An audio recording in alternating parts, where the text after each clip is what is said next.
My name's Mark Polton. I'm a real estate investor in the greater Charlotte, North Carolina area. I have 11 homes. We're waiting on paperwork for our 12th home. Should have that under wraps here pretty soon. I'm what I would refer to as a no frills, no thrills kind of real estate investor.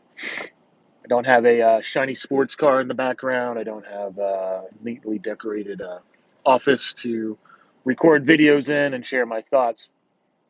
However, last night I was having a little trouble sleeping, and if you're going to be in this business for any amount of time, you're going to have quite a few sleepless nights, and you're going to worry about and have to figure out all kinds of things. You know, how to fund a deal that you don't have money for, how to get past code enforcement.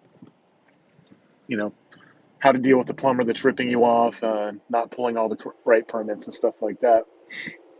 But something had stuck into my mind.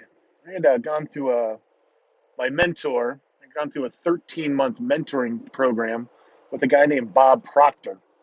He was in the movie The Secret, and he was a very interesting guy.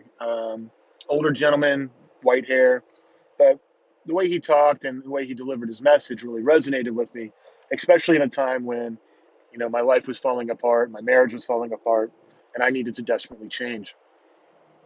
When you go through a program like that, you get access to all of his material, and that includes the old material he's not using anymore. And some of that was video based.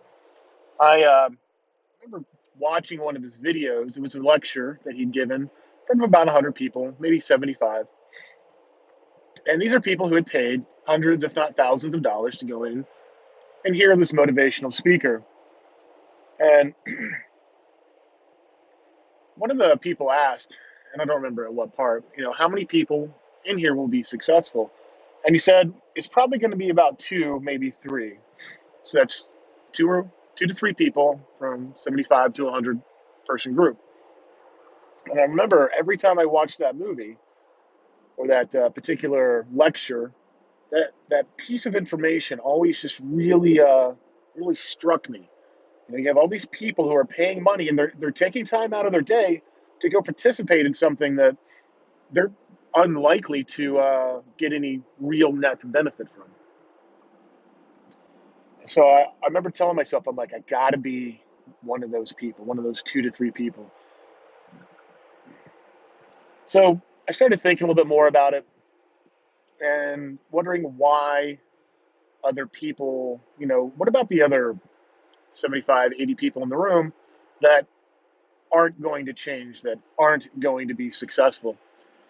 And one of the things my mentor said, Bob Proctor, was that people are scared of change, that they would rather live miserably or, you know, in a bad relationship, a bad job, a bad marriage, because it's scarier for them to change that than it is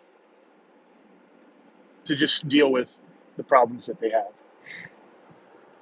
And it took a long time for that concept to sink into me. But I've come up with a philosophy where I say just because I'm scared to do something is not a good reason to not do it. Now, listen, I'm not saying jump out of a 10-story window because, I'm scared to do it and because I'm scared I should do it. No. But just because something seems scary to me in regards to business, in regards to life, in regards to relationships, that's not grounds enough to not do that particular activity. There's got to be another reason, not simply because I'm scared. And the other thing that came to mind when I was thinking about, why are these people not successful, or why they're not going to, get the maximum benefit out of this program that they're paying to do, is I find that most people don't want to do the work. You have to do the work in life. So I can't tell you how many people tell me that, hey, I'd like to get into real estate. I want to be successful. I want to make money. I want to do this and that.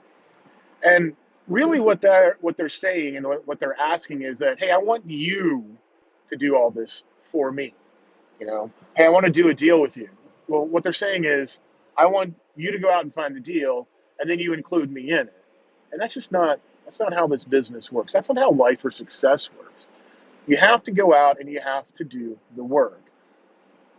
And, you know, for me, I had to work on myself. I had to become a much better person, a much greater person than I was.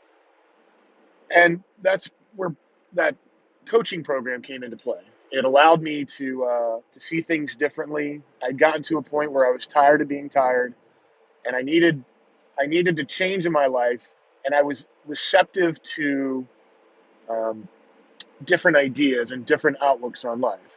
So just wanted to share my thoughts with you on why I think only 2 to 3 people out of any group of 100 who are at an event to be successful or to learn how to be successful actually will be successful.